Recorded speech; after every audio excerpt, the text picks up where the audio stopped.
How would you like to make the first million? And today you're here for the treat because we have Andrew, which is a serial entrepreneur, early stage investor, and an innovation expert. He has invested over 70 startups over the past 2 decades. Andrew is currently the strategic advisor, head of Rich Labs for Second Century Ventures, and consult on corporate innovation strategies, CVC accelerators, ventures studios, and so on. He's also a professor of entrepreneurship. So he has previously managed director at the Dream It Ventures, where he launched and built both the ed tech and urban tech, prop and construction vertical. So Andrew has written over 60 published articles for Fortune, Forbes, Prompto, and CR Tech Builders Online, Architect Magazine, and Multifamily Executive. So, Andrew, tell us, what are the 5 steps that you recommend entrepreneurs in order to make the first million? Welcome to Unstoppable Podcast with Harry Sardinas, inspiring conversations with influential millionaires, investors, thought leaders, entrepreneurs who are making a massive difference with their innovative products and services, and sharing the challenges and wisdom of how they sold their first million. Okay, sure. So, like you said, I spent most of my life on the tech side. So some of these things are going to be focused more on the tech startup than the small business startup. But a lot of these things apply across the board. So the number one thing you need to do before you set out to make your first million is you got to do a gut check whether or not this life is for you. Right? It is in some ways very lonely. Like your friends, they get up, they go to day jobs, they have health care. It's different for them. To go out there, leave that job, to watch your bank account go down every month while you're trying to get to the point where you can raise money, it's not for everybody. Right? In fact, when we get to it, when I wrote the book, I wrote it like a novel to get that flavor across, because one of the worst things you can do is to jump into it because you're in love with the idea of doing a startup or a small business, but it's really not a good fit for you. And I'm just going to add one thing to that. Also, it has to be a good fit to your spouse, right? Because you're not going on this alone. That's a great tip. Yeah. That's your first team member is your family, your spouse, right? Yeah, first team member, first investor, stakeholder, First, however you want to put exactly. it. Absolutely. But you both have to be on board with it.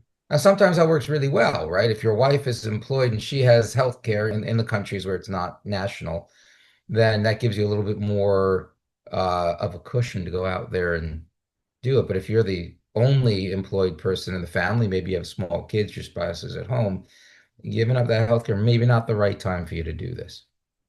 Anyway, step one is that kind of gut check. Is doing a startup right for you?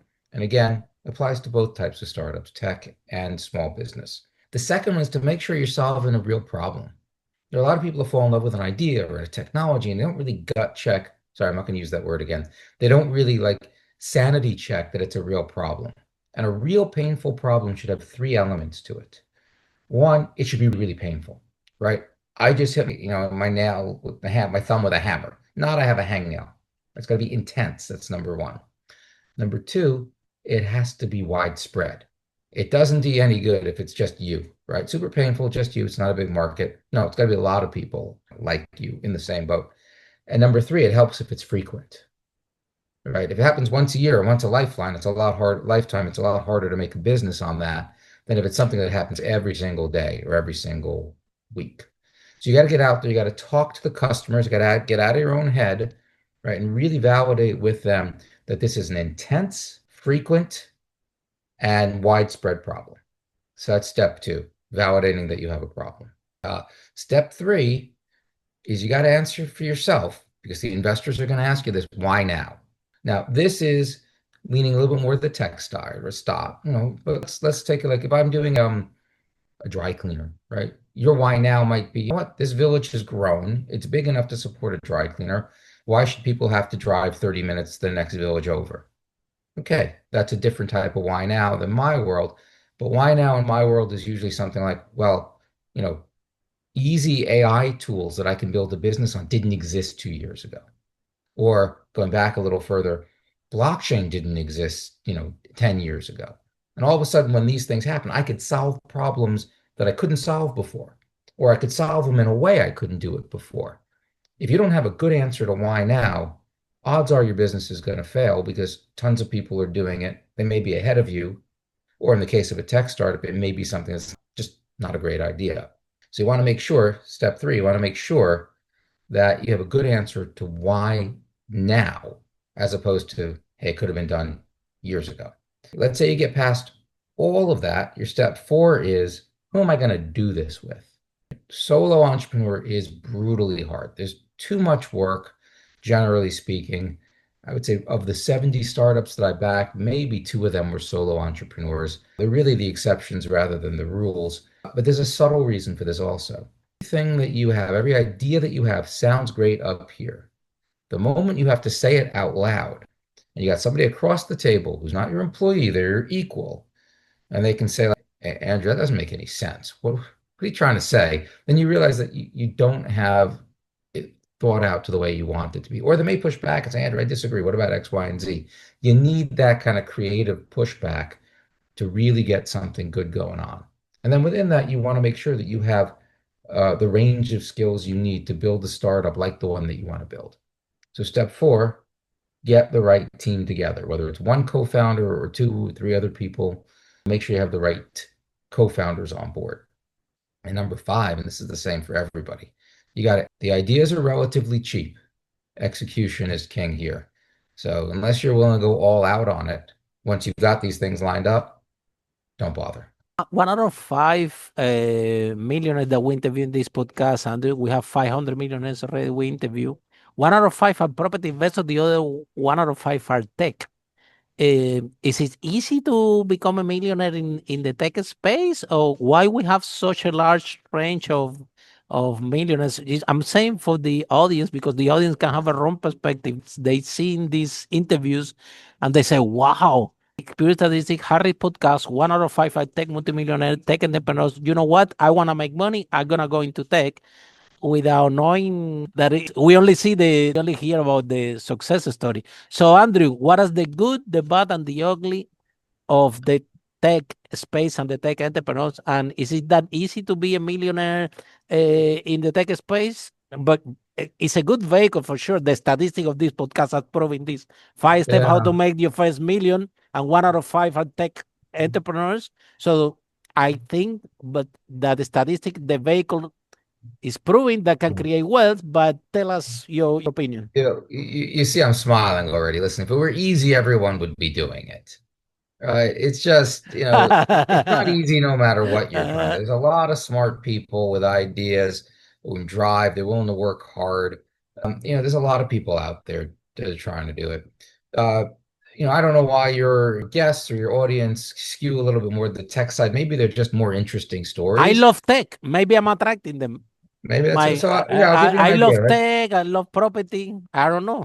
Listen, I deal like the startups that I invest in these days are largely startups that service the real estate and construction industry. So people who are developers, people who are property managers, people who are, general contractors, smaller contractors, real estate agents. And so I kind of seen both sides of the fence, and they're very different. They're very, very different mentalities. 100%. Um, the real estate stories tend to be a little bit more the same, right? Okay, so I thought it was a good time to be in student housing. So I got, Mm. okay, okay, how many more times can you tell that story, right? I want to do warehouses or I want to do whatever it is, data centers. Now it's data centers, data centers, data centers. Maybe we're over that. In tech though, it's this it could be anything, right? I got a smart robot that cleans trash chutes in buildings, or I've Mm. got this AI tool that will take thousands of data sources and merge them. Like the possibilities are endless. You have more interesting stories or more varied stories. So maybe that's why we like to hear about it. But it's going to be hard at the end of the day, no matter what. The other difference is tech startups are more of a hitter, all or nothing type thing. And it's not Mm-hmm. really. There are a Mm-hmm. lot of people that, can Mm-hmm. hit singles or doubles to use, American baseball. Mm-hmm. But there's a lot more of a chance that like, boom, in 3 years, you've got a unicorn. Usually takes 8 years, but most people don't see the first 5 years of the struggle. Yeah. Whereas if you're in real estate and you're doing really well, you don't grow as fast. It doesn't have that 100%. kind of like rocket fuel at the end if Hmm. you really work kicker. So maybe that's why it's just a, more interesting story, or they're more interested in hearing your story. So, Andrew, let's this is the challenge, okay? Lot of tech entrepreneurs, I always telling them, look, there is a plenty money out there. There is no problem with money. There is plenty money out there for you.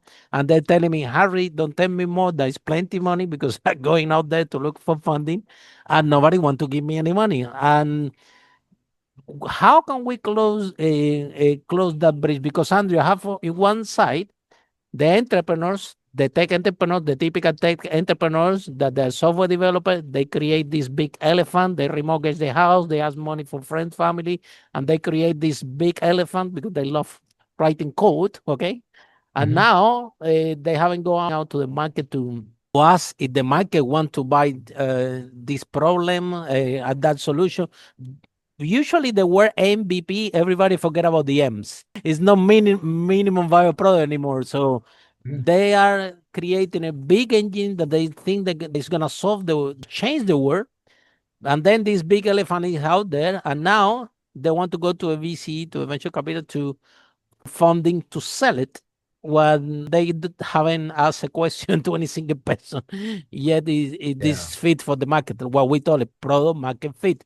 So then the VC comes and said, look, you're crazy, you cannot even sell it yourself, and you want to use my money to go out and sell it. And that's the big frustration that I see Yep. in both parts. So how can we close this gap?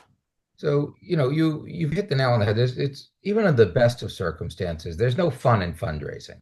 But there are times where, there's better ways to do it than others. So sometimes you have a good product and it's just hard and you don't know how to do fundraising. It's a different skill. But then there's the cases where you're talking about where like you're having trouble fundraising because you're not selling something people want. Either literally you're not selling a product that people want, so you have no traction. So investors are like, I'm not interested. If the market's not going to buy it, you're not ready for my money. Or, you're not selling the type of company that a VC invests in. So let's take this apart piece by piece, right? Let's start with we talked about the M and MVP going all the way back. What pain points are you solving? How are you solving it? What's your why now? But really get out there into the market and figure out, what they want. So I'll give you a tactic. It's actually, from the book itself. I call it the index card app. Um, a lot of people out there, they say like, oh, I want to go build this app. So, maybe they're a programmer and they start working in their basement and nights and weekends. They start coding away, coding away.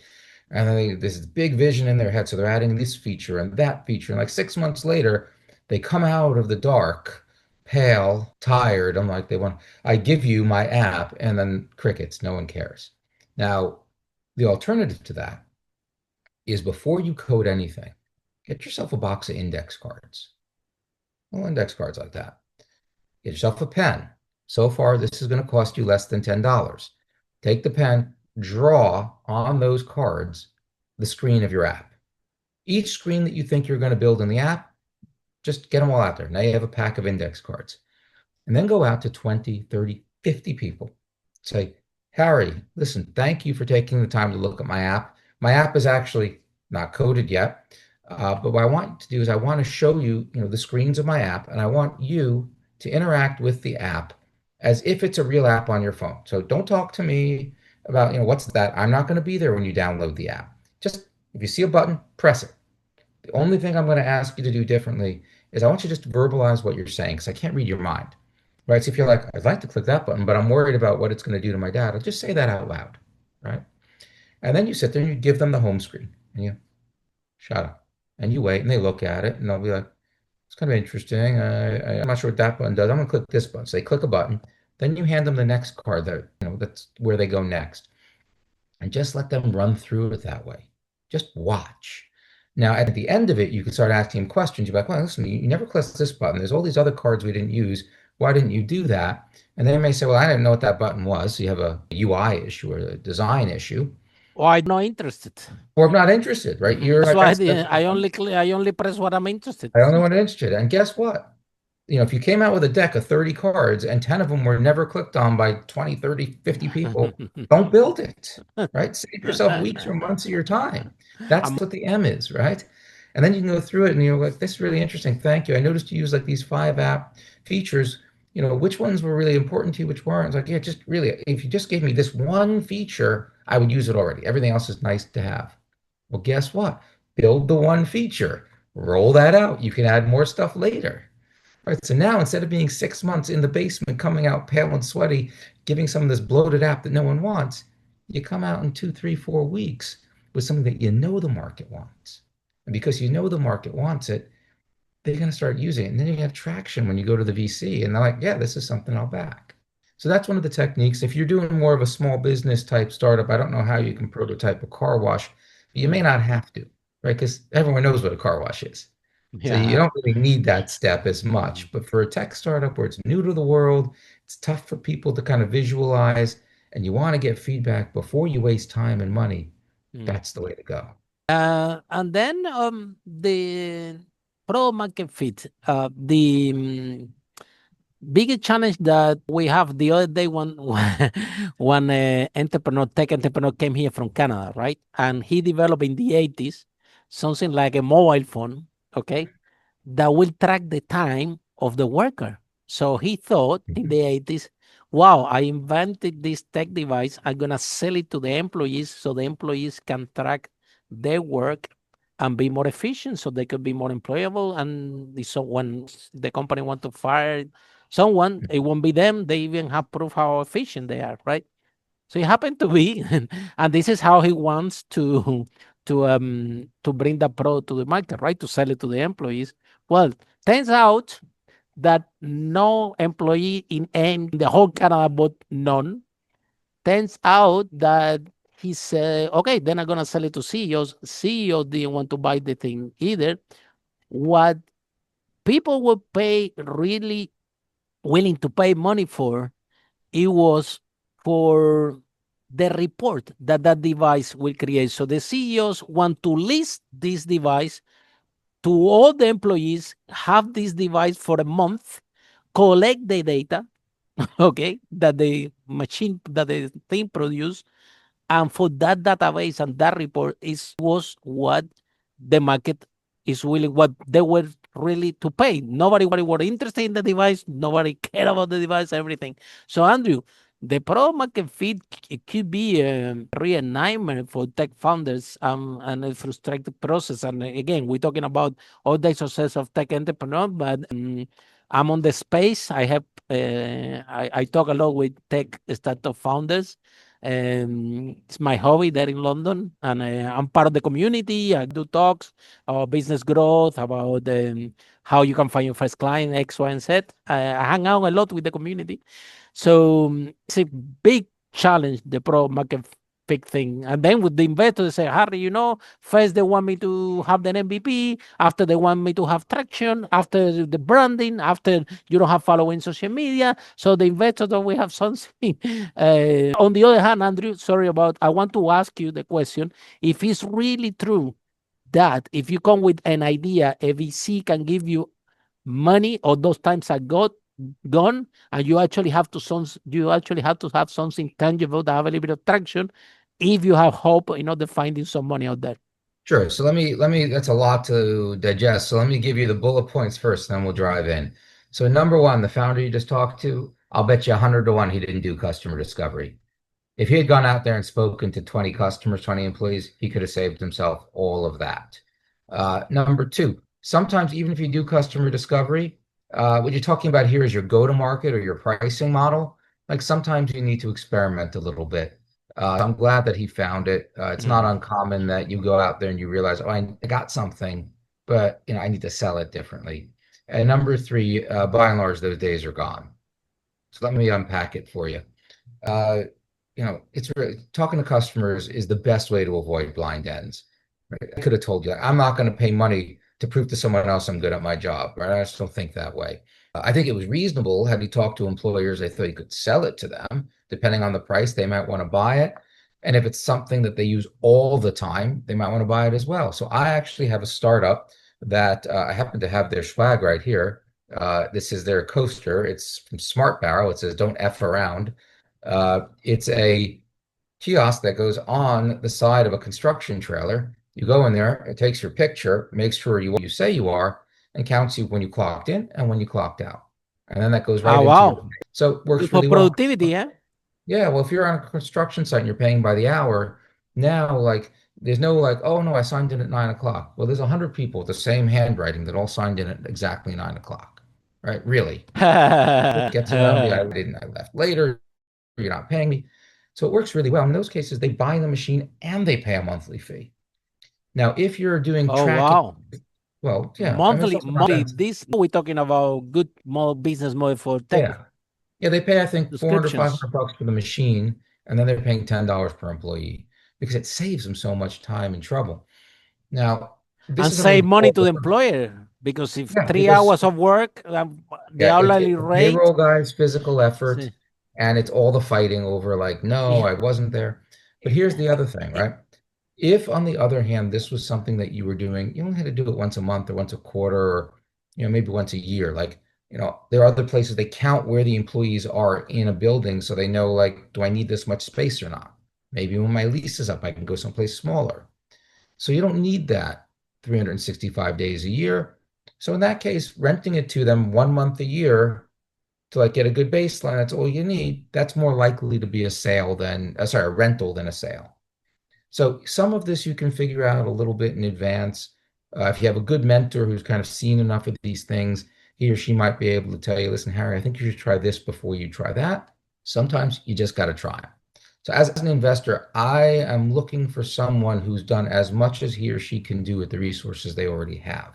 Right? I should not be able to tell you 10 things you can do for very little money that you can do before asking for mine. If there are that many, you're not ready for it, which leads us into the third question. Are the days of raising money on a cocktail napkin over? And the answer to that, by and large, is yes, they're long gone. And the reason is it's become so cheap now to build an MVP, to build a working product. Like, think back, you and I are old enough to remember this, but think back to the 90s before Amazon Web Services, right? Before GitHub, right? You had two things you needed to do. I want to have a website. I need to buy a Blade server. Right? Put it under my desk. And then it got really great. They were hosting farms. I could take it and go out to a company like Globix and put it in their basement with, racks upon racks of thousands of other computers. And that was great. That made it cheaper. It was easier. I didn't need to have, refrigeration on site. And then Amazon comes up and it's like, you don't even need to own the machine. We have a zillion machines. We'll just rent you some of the time. Right. And that became cheaper and cheaper. And with GitHub and the APIs out there that let you plug into other services, I don't have to write everything from scratch. I need a piece of software that does this. I can take it off the shelf, plug it in. So the cost of what used to take $5 million to get to, a few years later, you could get to for $500,000.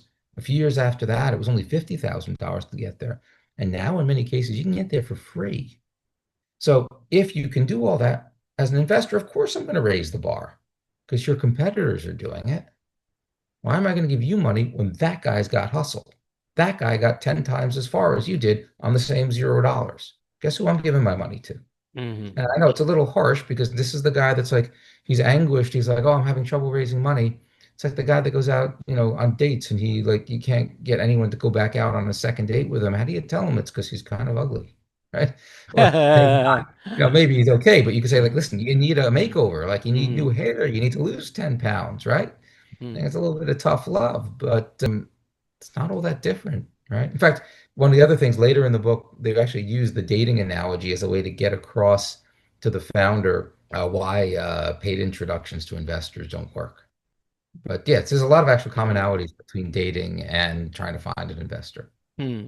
But then, Andrew, on the other hand, early stage investors like you, they are very also rare and very difficult to find because nobody wants that risk of the very early stage. Somebody want a company with, when you selling 1 million or or ten Mhm. million, now is very now all of a sudden everybody want to invest in your project, everyone want to invest. But at the really Yeah. beginning, when the startup founders, he needs, they don't have credibility. Nobody knows them in the first Yeah. place. They are start founders. They don't have any credibility. So they need an early stage investor that actually uh, is kind of become the mentor, the coach, guy that just don't know how to build and grow a Yeah. £1 million business. They don't even know what is ahead.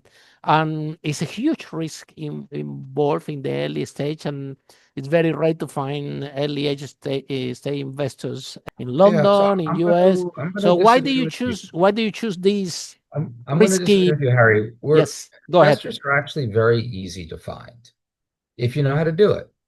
Right? We're out there. It's our best interest to have good startups come to us because otherwise we have nothing to invest in. Right? So we have the same problem, only it's a little bit in reverse. So let's be sexist for a moment and use the bar analogy. You've got the really attractive women at the bar, and then you got the guys in like a white shirt and khakis, right? There's a dismatch. They can be very selective. The guy's got to be charming, right? That's the only way the connection's going to happen. So in our world, what that means is um, we're both at the bar to meet. Like I'm looking for investments, but you don't send me like an email that says, "Hey, investor, here's what I'm doing." Like, let me turn it around for you. You've done sales before, yes? Oh yes, teach Yeah. it all over the world. Yeah. So when you do sales, before you reach out, let's say you're doing software sales, right? Or you're selling a big piece of equipment for like 100,000 quid, right? Before you reach out to anybody, you do a ton of research on your cloud prospect, right? You Hundred figure out percent. everything about everything in the company. You figure out the exact right person in the company that you should be talking to. And then you find out everything you can about him or her. And then if you can, you get a warm intro to them or try to find a way to meet them at like a conference. And if you can't, you have to send a cold email. You slave over the first sentence or two of that email to make sure that they know that you know who they are. You've done your homework. You're pitching it just right. And that's for $100,000 piece of software or equipment. You want $1 million, you want 10 times that. You give me a dear investor. And it's like, hey, here's my great ad tech startup. Well, gee, Harry, it says right on my LinkedIn profile at the top, prop tech and construction tech. Zero research, spray and pray. And you're like, oh, it's so hard to find investors. Yeah, it's because you're a moron. But you know what? It's okay. It's in the audience who's like, oh my God, I did that. I came out like a moron. Don't worry about it. We deleted your email without reading it. We don't even remember you. You can go back and do it right. It'll be okay. I don't even But I'm just remember. like, I'm being a little bit of part of my language, an No, asshole but about it's it because I helpful. want to get It's the point helpful because across. the people they cannot find fun, they cannot find this. Well, now It's you because know they're doing what's it the wrong. Right? Okay. Some of them have a bad product, right? They didn't do customer discovery. They don't have a good fit. We've talked about them. But the people who actually have a good product and like, I have $50,000 a year, $100,000 a year in early traction. There are investors out here who invest in companies at that stage. There's a good number of them out there. Why can't but they it's this get to you? human connection number one because people are buy from people that like and trust, right? And if you haven't done Let's it take that one step research, back. yeah, yeah. Even before you get there, right? Mm-hmm. If you're not researching the investors you want to reach out, if you're not getting the top of funnel, like in sales, right? At the top of your funnel, you need 50 to 100 investors that invest in companies like yours, same Mm-hmm. industry, same business model, whatever it is. You got to start with It's not enough. just go out and find funding, right? Yeah, it's like, oh yeah, I asked 10 people. Like, no, like this is a bigger project. Yeah. Then you've got the 500, the 50 to 100 relevant investors, not just rando investors. And then you do your research and you find out who can make a warm intro for you. Because warm intros mean like, Yeah. Harry, man, this guy Bob Yeah. Sharp, you should talk to him. Okay, that gets to the top Mm-hmm. of my inbox. If you're not Mm-hmm. doing that, it's no wonder you're not getting any responses. Mm-hmm. And then if you're absolutely like stuck and you've got no connection to the investor, I'll give you the trick. The trick is not to cold email the investor. That's almost never going to work. Few, but very rarely. You find out the portfolio companies that they have, companies that they've invested in that are most like you in a way, not competitive, but in the same industry, something. You cold email them. You say, hey, Andrew, listen, I see that Harry invested in you. I have a business that I think would be relevant to Harry, but I want to know what kind of guy he is before I approach him. Can I talk to you about how he's been as your investor? Right? Startups have much more, I won't say they have much more time, but they're That not being most to targeted. investor. Yeah. Yeah, well, not only that, they're not being bombarded with "give me money, give me money, give me money." By the Mm. way, I've spent zero time thinking about you. Just read my deck and figure out if you want me. Startups aren't getting that many of them, and they're through the same thing you're going through. So they'll have a little bit more empathy for you. So you can have a 20, 30-minute sit down with them. And as they do it, they'll want to know what you're doing. You'll tell them, like, and if you really do something interesting, wow, that's really interesting. At the end of the day, they'll probably make the intro to the VC. And a VC, and Mm. like a founder to the VC is a great one because It's a well, yeah, because the VC is like, I picked this guy because he's going to make me a lot of money. I think he's very smart, right? I Mhm. trust him. And then he tells me, oh, you should talk to this other guy. I think he's also smart. That's a great intro. So that's if you're really stuck and you want a cold intro, go through the portfolio company first. But That's a that's so great idea. Andrew, this idea is spectacular. Yeah. Thank you well, so that's much why I for wrote the sharing. It's book, right? priceless. It's priceless. Like I said, I'm on this, and I think this kind of insight that you share is really really powerful. And actually, it's true. The call the chance that the call email works is close to zero. It really doesn't. Because again, you don't meet a girl around the street and ask them to marry you straight away. Yeah. Would you do that? You don't And know the parents. You don't know where they're coming from. You just met her. oh, and there's always one guy in the bar that just walks up to them at random and says, like, want to go home with me? And I just laugh. He does it for 1,000 of them. And He then they hears one get will say well, yes. yeah, the girl will say Yeah, you but it doesn't crazy. work that way. Yeah. Same thing. I mean, it really is the Mm, same thing. It just looks different because, mm. the guy's So like Andrew, person. realistic few things. What is realistic to expect for a entrepreneur? Okay, because that's the other thing. When I've been in this meeting with VC and the VC are telling them to the entrepreneurs, call me your next idea. And then the tech entrepreneurs are looking at me, Harry, what he means? Why he telling me call me in your next idea? I need money for this one now. And I'm trying to articulate to them, I said, listen, he's trying to be kind to you, telling you that you have a product, but you're not an entrepreneur yet. Well, I was going to Thinking say, like I was an going to say that entrepreneur. that's his way of saying, I don't like this idea.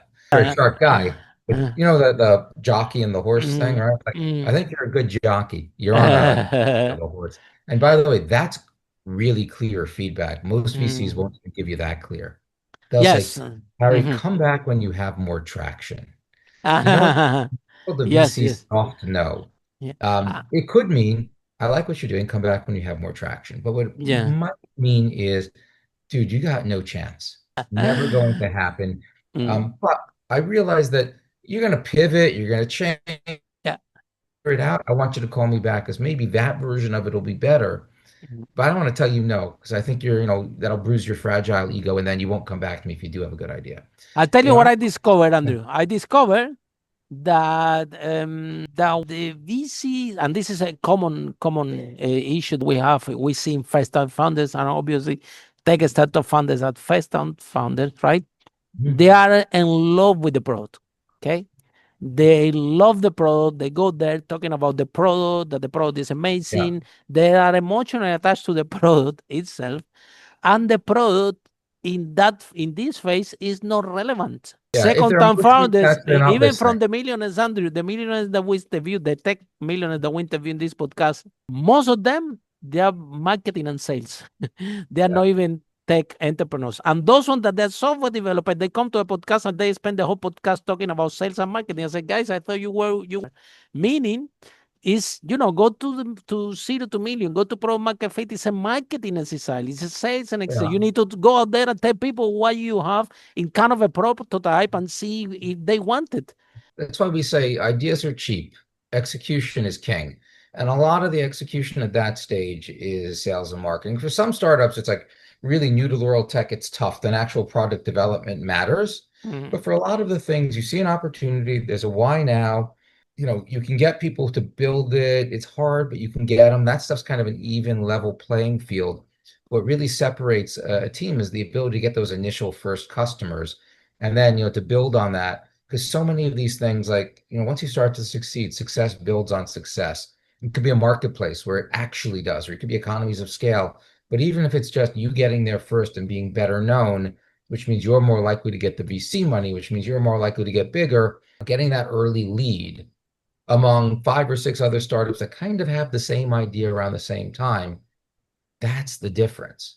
So that's why you see a lot of the experienced founders get on there and talk about sales and marketing. And that's why you heard me talk about customer discovery, Mm-hmm. because that comes even before.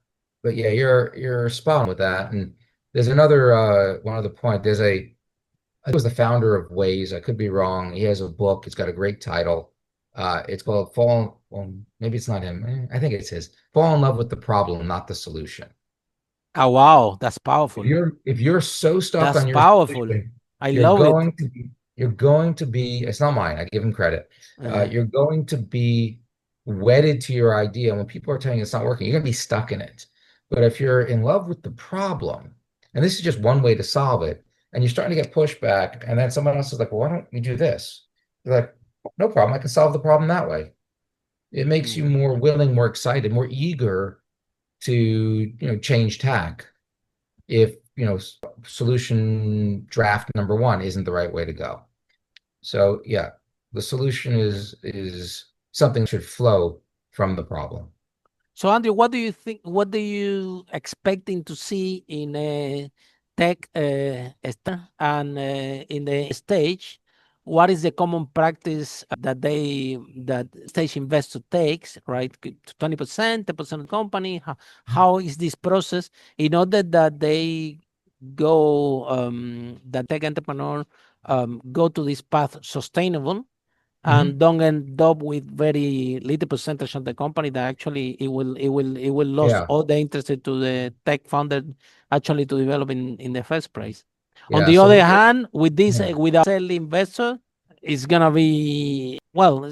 Sometimes it's gonna be tough because sometimes you need the early investor to make a phone call and to put you in the right track. Imagine a train that early yeah, investor put the train in the right track, and then it's easy to push the train, but when the train is not in the right track, it's difficult.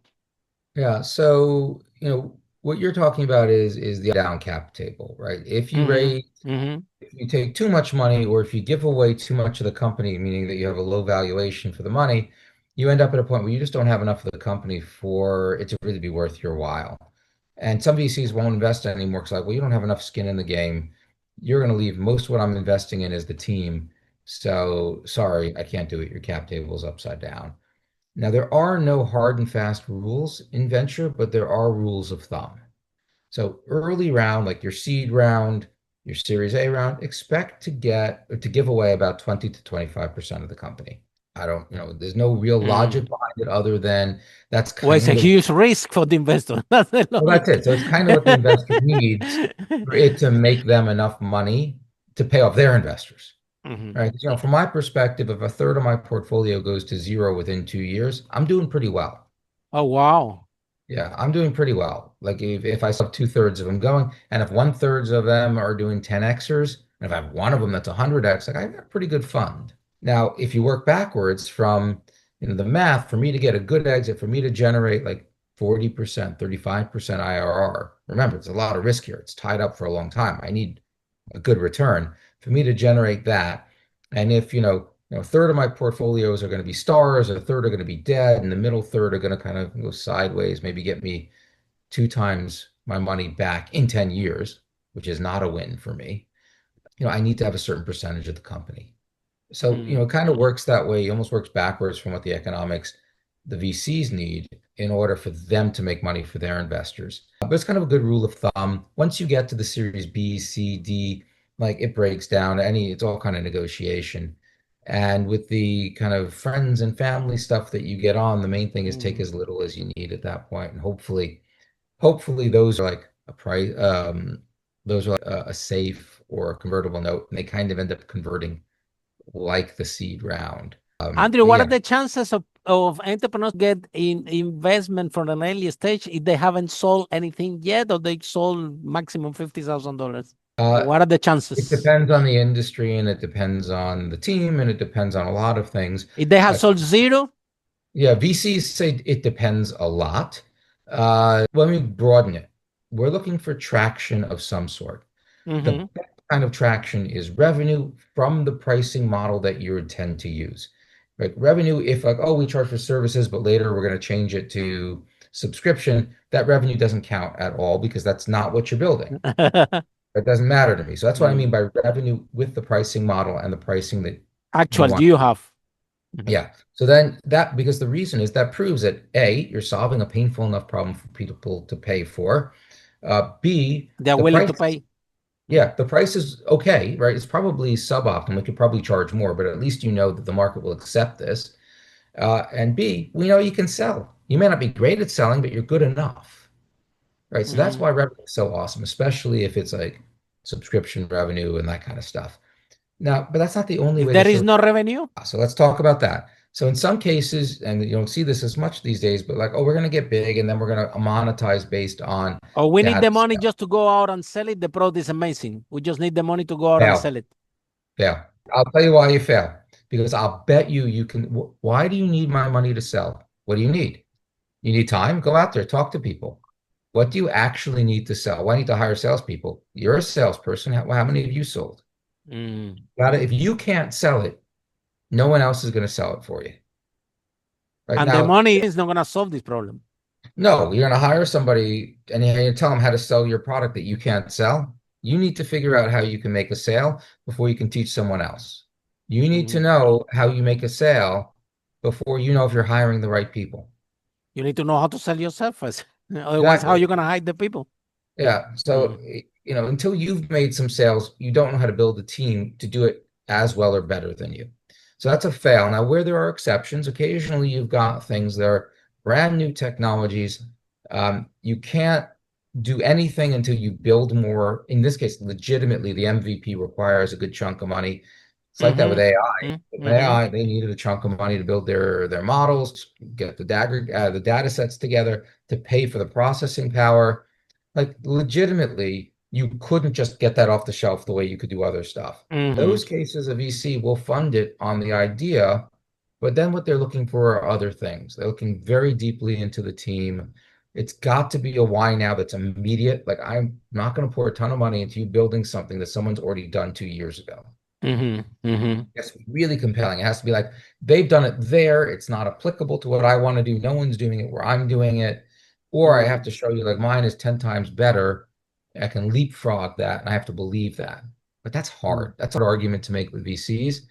And those stage investors, the pre-revenue, I need this money for product development, are super rare. And they're almost always linked to brand new emerging technologies. If you are doing And something also that the amount of funds, Andrew, would be like limited. They can give you, I don't know, 150,000, two hundred yeah, fifty so thousand. sometimes you Don't need you hear startups there? No, I'm looking for 2 million. You're looking for 2 million. no, no, no, to no. Like you guys are haven't looking for sold 10 million to you get haven't out of sold the zero, and then you're looking these for guys two are like $10 million. million seeds because they need to build something new. If it were 100,000 bucks, you could get it from friends and family. Yeah. So Yeah. yeah, and I am I that Andrew, this conversation has been really powerful, and for our audience, I know that people in the tech space listen to this podcast, and it's good to be honest, and Mhm. it's good to tell the truth, right? And this is how the industry is. The the thing that you see there, if you don't align and you think, well, Harry, look, is laughing. He doesn't know how hard it is. Well, no, I know how hard it is, right? Mhm. But as a tech founder, you have to know that what Andrew's sharing with us today is how things work. If you want to send 3,000 cold emails and no one answer and get zero answer, go out and do it. You can save your time by listening what we're discussing today, right? And no, these guys might. That's the other thing I'm that here a lot. No, Harry. The problem is you don't understand. My business is different.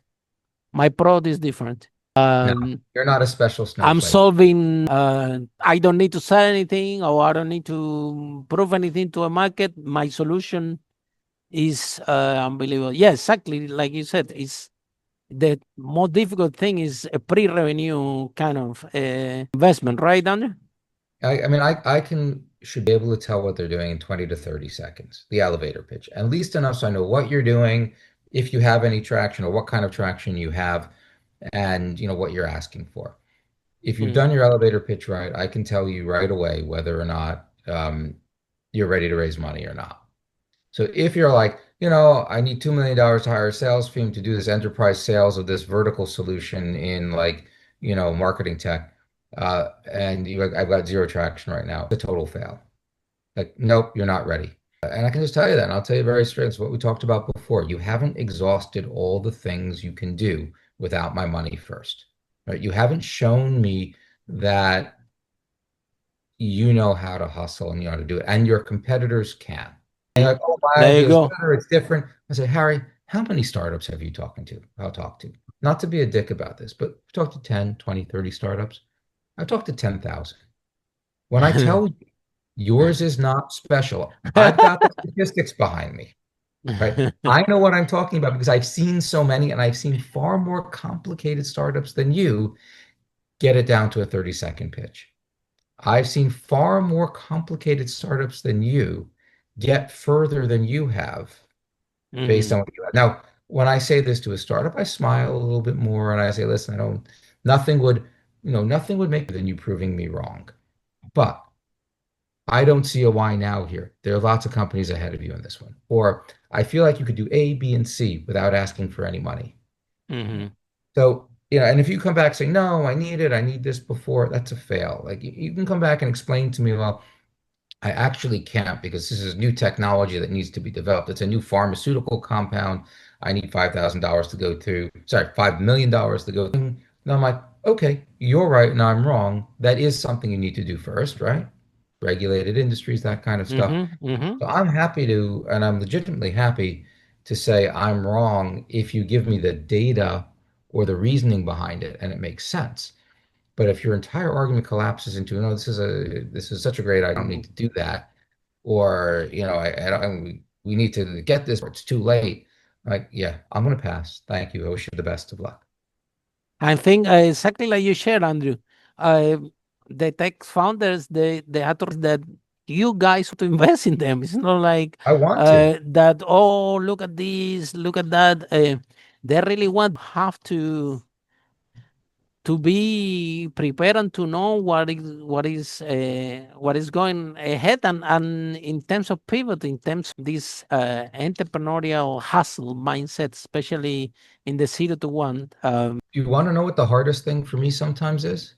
When I see a very painful problem being solved, and I think the solution's actually really good, right? It's a big market. I love the solution. It's very creative, but the founder is not right. Like the Mhm. founder, I need this before, I need this before, doesn't have the skills. Like it's so tempting. And earlier in my career, I would fall in love with the strength of the solution and the product and overlook my misgivings about the The the, the team, founder. right? And every time I did that, I lost money. Every single Mm. time. Mm. So the hardest thing sometimes is you find something that's a great idea, real painful problem, great solution, but the founder doesn't get it. The founder doesn't know how to create a startup, and walking away from that is really hard. Yeah, and this is probably what the is most common out there. You're going to see they don't even have the best solution out there, but they have this spirit to hustle, this spirit to go Yeah, for it, this spirit to go out and sell it and tell everyone, and that will give more vibe, more signals to investors.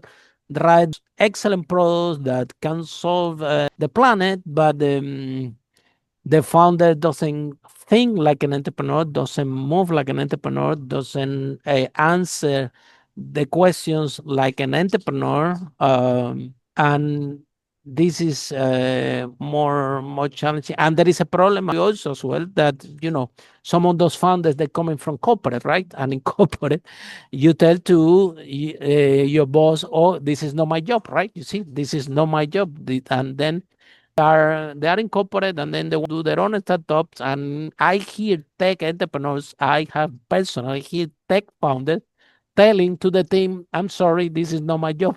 I'm like, look, my that's part of the friend, gut check. That's everything that's part is of the your gut check. job, is your company, for goodness sake. You get your own. You know Uh, what we did for my first startup? We uh, built our own furniture, our own really? desk. And I don't mean like IKEA assemble your own. I mean like from wood. We were that cheap. We had splinters all over because we didn't sand it well enough. We had Mm, splinters all over the palms of our hands. mm. Like, do what needs So to your get first done. startup was not in tech? No, it was. I'm just Ah, saying that like we were okay, too okay. cheap Ah, to it's a go out and buy metaphor. Ah, okay, okay. furniture. I said, wow. That's what I mean. Like you Yeah. got to find ways to hustle, especially every dollar you raise from an investor is a bit of your future you're giving away. So you need to like be super, super tight with that and make sure you've done everything that you possibly can before you ask for investor money.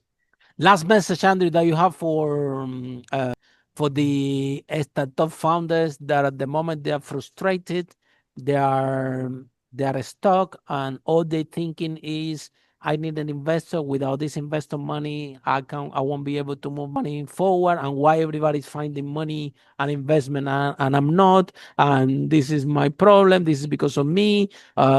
This is well, there is a data that we have that that women doesn't as much in like men in the tech space. So a bit of bias around that, but at the end of the day, I know women that have good companies and they found money Yeah. as well. So, what the message that you have for those tech startup founders? Because we really want them to do well. We really want them, again, it's what you said, Andrew. Great products cannot see the light because of the founders, the mindset or how they think. So, what honestly do you have for the people that are stuck at the moment and they don't see the light out of the tunnel, and all they want thinking is, I need this money, or otherwise I'm done.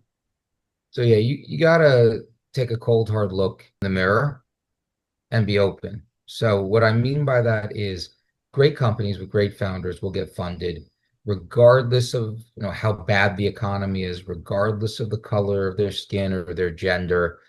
They will. It'll be harder. I'm not going to lie, sometimes harder. I personally, actually, in many ways, if I see two founders and one's from a less traditional background and they've come to the same level, I'll almost always bet on the diverse founder because it was just a lot harder for him or her to get there than it was like, guys that look like you and me. The And that ability to hustle more, right? it tells me a little bit more about their ability to hustle. But let's put Which that is what aside. you're really looking for, and they don't get it. What I'm really looking for. So, and that, by the way, that's the same if I were investing in like, a dry cleaner or a Mm, startup. mhm. But if you're struggling with that, like, I need this before, I need this before, loop, and that loop's not going to help you. You got to break that loop and say, listen, if I had a great product and if I were a great founder and if I were communicating that properly, I would Effectively. be funded already. So if I'm not funded, one of those three things has to not be true. I'm either not communicating it properly, I'm either not solving the right kind of problem or not solving the problem the right way, or I don't have the characteristics that I need to be fundable, or at least not yet. And that means you got to go back, talk to as many people as possible, open mind. The I wish I could remember who did this, but like the best founders have well-reasoned but loosely held opinions, right? It's Mm. all just a theory. I think I'm solving a great pain point. Someone comes back to me and says, listen, how many people have this? And you tell me, I'm like, I don't think that's true. I think it's only much smaller. Well, maybe that's the problem. You have to be open to being persuaded. Like it's not that the founder, that the VCs, they don't get it, right? It's not if you've talked to 100 of them, right? At some point, you got to look within and you got to treat it like a diagnostic, right? I'm not getting money for my startup. There's got to be a reason for it. Let's ask as many people as possible, be open to their feedback, and try to just diagnose the problem. And if it's fixable, fix it. If it's not fixable, move on to your next startup. Mhm. Or pivot what you have. Well, that's it. If it's fixable, I mean, you pivot to it, right? Small Mm, pivot, big pivot, whatever. We mm, use that word too much. yeah. It's fixable, you can fix it and keep going. But if it's not a fixable problem, like it's not a painful problem, if it's not a, widespread problem, you know what? Shut it down and move on. Life's too short. Why are you wasting your time on a dead end? And you know what? If somebody tells you that, thank them. And I tell them that. Yes. I'm like, Harry, I break my idea. If you can break my idea in the 10 minutes I'm talking to you and I can't fix it, you've saved me 3 years of my life, right? Yeah. You're stress testing it for me. You should welcome that, right? In fact, I tell people, give them permission. Say, Harry, nothing you're going to say is going to hurt my feelings. In fact, If you show me I'm doing something wrong, I can fix it. I'd rather do that now than after I've wasted $1 million. And if you tell me I'm doing something wrong and I can't do it right, awesome, you saved me 3 years of my life. Mm. Right? You have to be open to it and encourage that kind of feedback. So at the end of the day, you can figure out what's actually holding you back. How do you fix it? Or how do you move on?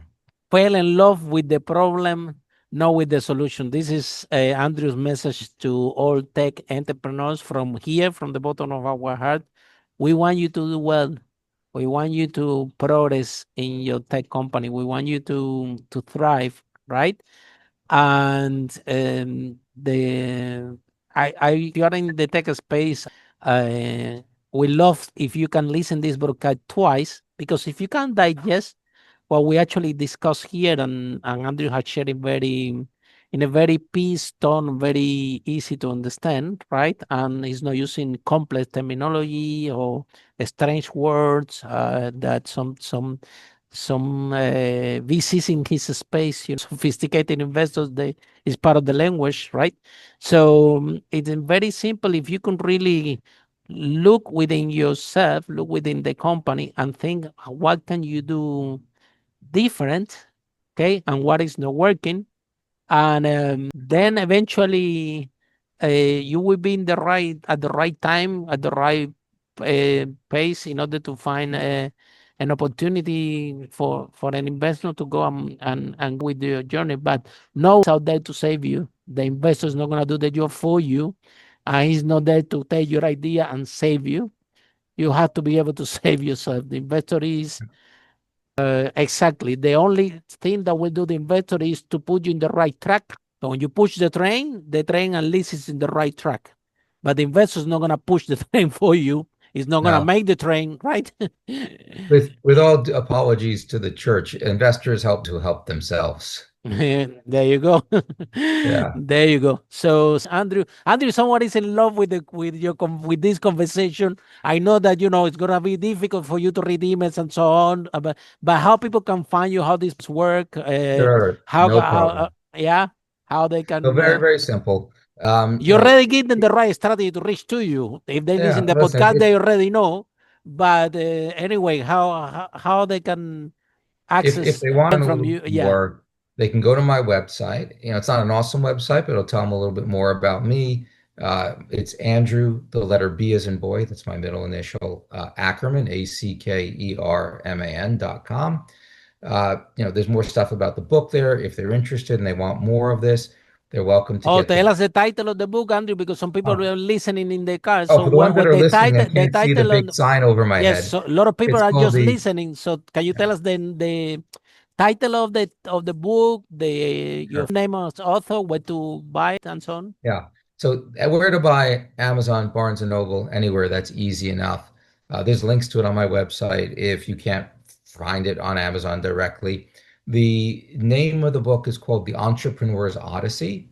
The subtitle is It's a Novel Guide to Startup Success, with novel kind of underlined because it's written as a novel, As a but novel. Wow. absolutely not. Stories are easier to remember. Stories are Absolutely. powerful. So I wrote it as a story. It's actually a pretty good story if people, aren't lying to my face. But within that story is everything you need to take a startup from an MVP or an almost MVP all the way through to funding. So if they want that, they find it. Entrepreneur's Odyssey, a novel guide to startup success. My name's Andrew Ackerman. My website is andrewbackerman.com. You can look me up on LinkedIn. Don't link to me directly. If I don't know you, I won't take it.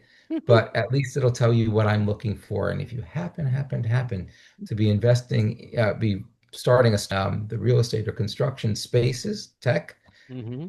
reach out to me and then And we, say, and we I give you a heard clue. your He lives in New podcast. York. Yes. I'll be So if you great. can find him accidentally on the street. Yeah, no, no, no. The best thing to do is I heard your podcast with Harry the other day, and yes, I'm reaching out because you're a fit. Here's why. Thank you so much, Andy. That have been. Thank you so much for what you just shared in the podcast. I'm really happy that we have some honest perspectives from the investor to our tech founders. Because again, we love you. We know what you're going through, We know that it's tough, and we know that the chance to succeed are short because Yeah. more than ever there is a very easy way to have an startup, take a startup today, especially with AI and everything. So to have an MVP is easier than ever. Mhm. That become the other part more challenging, which is, are you really built for it? Are you really pull this off? And that's the part that you have to prove. Yeah. So Yep. thank you so much. And for all of you following the broadcast, see you now on next episode. How brave entrepreneur like Andrew break the wall to the first million. Bye for now. Follow us for more interviews with world's most influential, audacious entrepreneurs that overcame challenges and adversity, providing you with the blueprint of how they sold their first million so you can grow your business exponentially.